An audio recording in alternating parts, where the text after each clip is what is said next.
Ibihe byiza cyane kuri wowe udukurikiye, niba ushaka kugira uruhu rwiza ruteye neza, uruhu rugaragara ko rurambuye kandi rworoshye, rusa neza ruzira uduheri two mu maso, uruhu rutariho udutashe, uruhu rudakanyarara ngo usange umuntu rwose afite imyaka mike ariko uruhu rwo mu maso rwaramaze kumugaragaza nk'umuntu ushaje, ukaba wifuza ko nawe urwo ruhu rugira, ndagira ngo nkubwire ibanga abandi bakurushije, ba bandi ujya ubona ukabona rwose bafite uruhu rwiza, hari ababa barufite bitewe n'imiterere ndetse n'imibereho, ariko hari n'abarufite babitewe n'uko bamenye ibanga ryo kwita ku ruhu rwabo.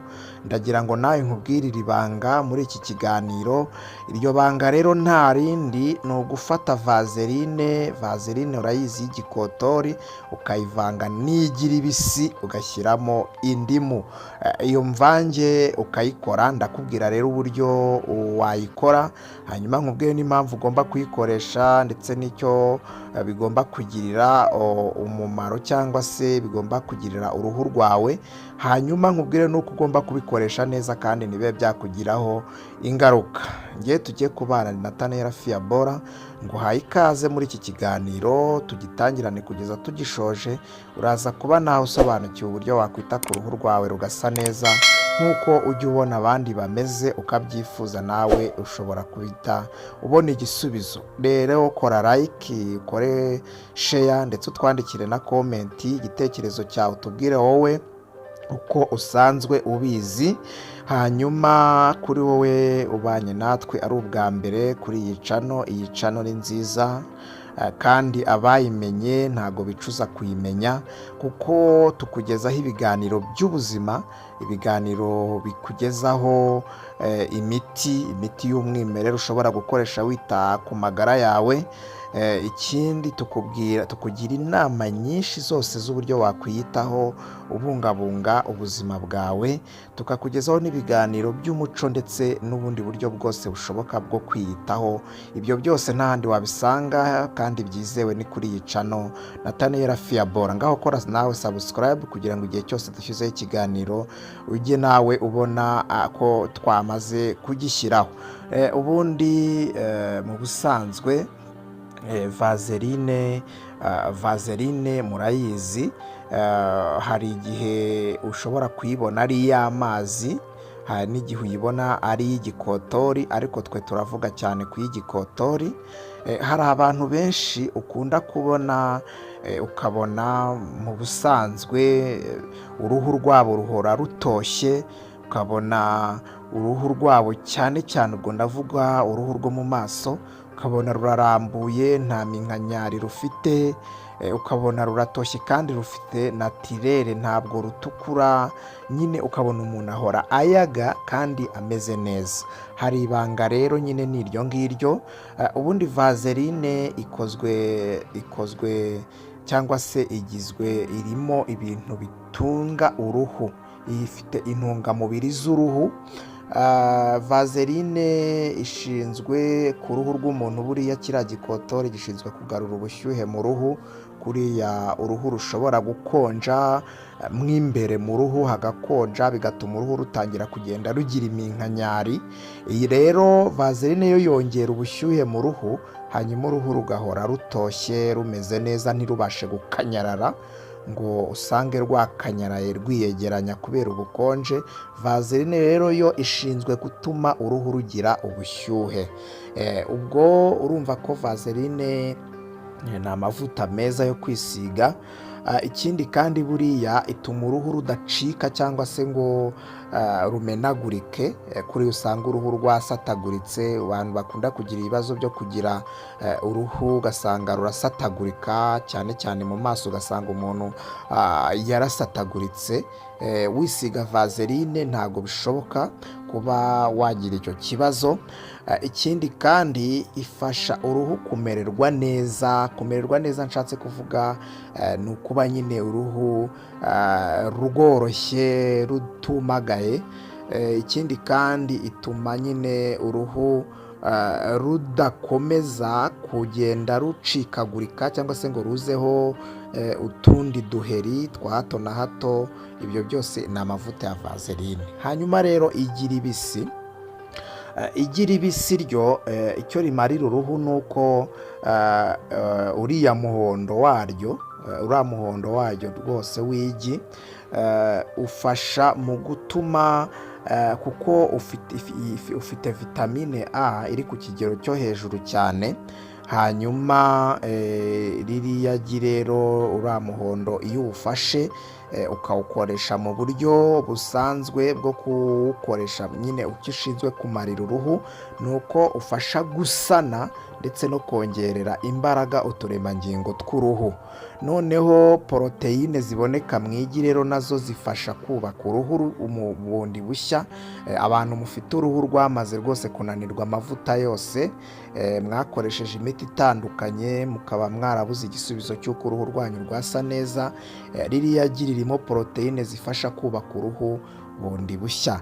Mu igi kandi nanone habonekamo ibyo bita fatty acids. Izi fatty acide zoroshya uruhu cyane kandi zikanarinda kumagara k'uruhu. Rero uriya mweru noneho w'igi, ubwo nari mbanje kuvuga kuri uriya muhondo w'igi yo bita egg yellow. Noneho hari egg white. Uriya mweru w'igi noneho wo ufite ubushobozi bwo gutuma ukuraho andi mavuta yose wagiye wisiga, hanyuma ukagenda nyine ugufasha gukuraho wa mwanda w'uruhu watewe n'andi mavuta yandi wagiye wisiga, kandi ukaba wanafasha gutuma turiya twenge tw'uruhu dufunguka, aho kugira ngo twifunge usange nyine twafatanye bitewe n'amavuta atandukanye. Kuko hari amavuta wisigaho kugira ngo agufashe akajya agenda afunga twa twengeho, hanyuma ugasanga uruhu rugize ikibazo, aho guhumekera harabuze, uruhu rugahita rutangira guturagurika ibiheri mu maso cyangwa se no ku rundi ruhu muri rusange.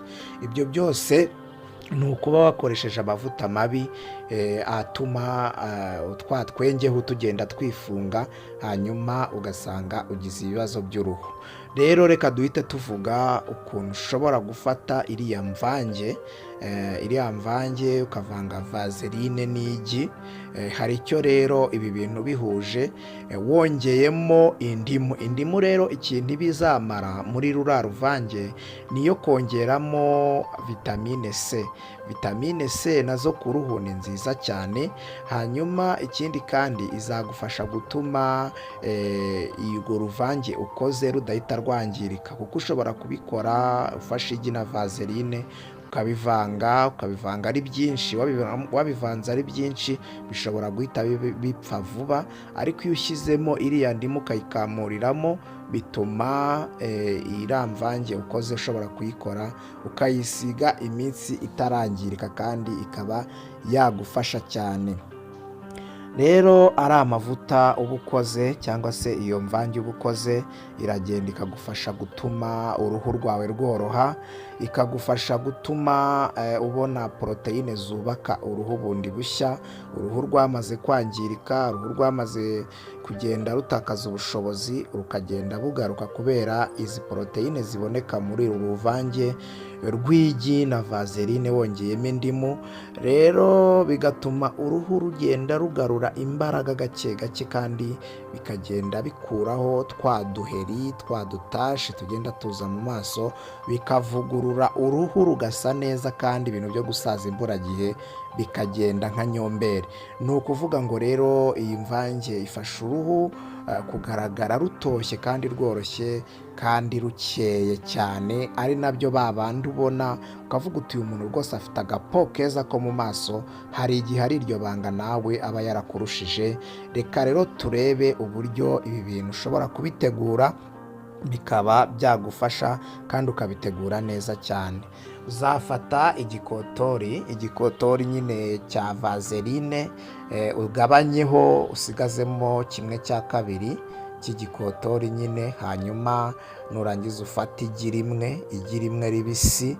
Iryo gi rigomba kuba rikiri rishya, inkoko aribwo ikiritera vuba ritarashaje ngo ribe ryarangiritse. Hanyuma iryo gi numara kurifata urimene, hanyuma umara kurimena urifate urivange muri ya vaseline ryose uko ryakabaye rwose urivangemo. Numara kuvangamo uzafate akantu keza, ushobora gufata nk'ikiyiko, hanyuma ukavanga neza, ukaremara kuvanga neza ukabona ko creme yabaye nziza cyangwa se byabaye neza byose byivanze. Hanyuma uzafate igisate cy'indimu yose, ufate indimu uyikatemo rimwe, nurangiza ufate igisate ugikamuriremo. Numara kugikamuriramo wongere uvange neza urebe yuko byamaze kwivanga neza byose. Numara kubona byamaze kwivanga neza byose, hanyuma uzatangira kubikoresha muri ubu buryo.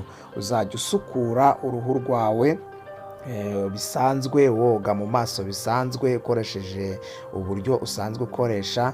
Bibaye byiza ibi bintu wabikoresha nk'umuti, ntabwo uzajya ubikoresha nk'amavuta yawe wisiga buri munsi. Uzajya uyakoresha nk'umuti utuma uruhu rwawe rugaruka kandi rukongera rukamera neza. Uzajya ubikoresha mu buryo bw'umuti, ntuzajya ubikoresha mu buryo bwa buri munsi. Dore uko uzajya ubikoresha rero: uzajya ufata amazi y'akazuyazi uyoge mu maso bisanzwe. Numara kuyoga mu maso uzajya utegereza ubanze wumuke neza. Numara kumuka uzajya ufata iyo mvange, ariko ku bantu musanzwe mufite uruhu muzi rwananiranye cyane, uzabanza ubitesitingire ku kaboko urebe uko bibanza kwitwara. Hanyuma nurangiza uzafata iyo mvange uyisige mu maso neza, usigemo imvange nyinshi, ayo mavuta nyine wisigemo menshi, ukore nk'aho uri gukora akantu kameze nk'akamasaje ariko koroheje mu maso hose. Nurangiza ibi bintu kubera yuko biba bifashe cyangwa se bishobora gufunga twa twengeho, uzirinde ko bimaraho umwanya munini, uzabimazeho iminota 30. Nurangiza ubikureho ukoresheje nanone amazi y'akazuyazi. Numara kubikuraho uzabikoresha nibura 3 mu cyumweru ukora iyo gahunda wisiga mu maso, kandi akenshi ujye ubikora mu gihe cya nimugoroba uri mu rugo utuje, nta bindi bintu bikwirukansa.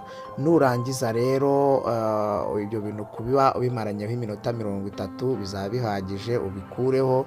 Numara kubikuraho byaba byiza guhera nonaha n'ubundi ukoresheje amavuta.